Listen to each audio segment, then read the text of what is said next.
আসসালামু আলাইকুম বন্ধুরা, কেমন আছেন সবাই? আশা করি ভালো আছেন।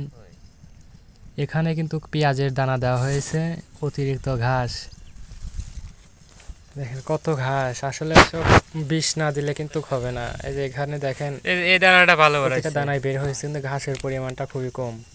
সব ক্ষেত্রে গাছ সুন্দর দানা বেরোইছে।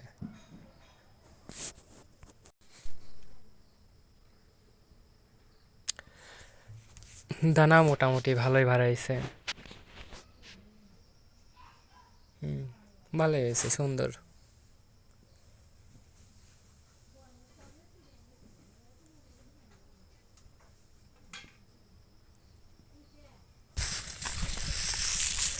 এখানে দেখেন প্রতিটা জমিতেই আর কি পেঁয়াজের দানা দেওয়া হয়েছে, প্রতিটা এই যে আইল আইল করে এই যে সব।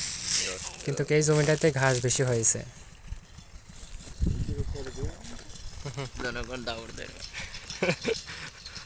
যে দানা জমাইছে দেওয়া লাগবে না।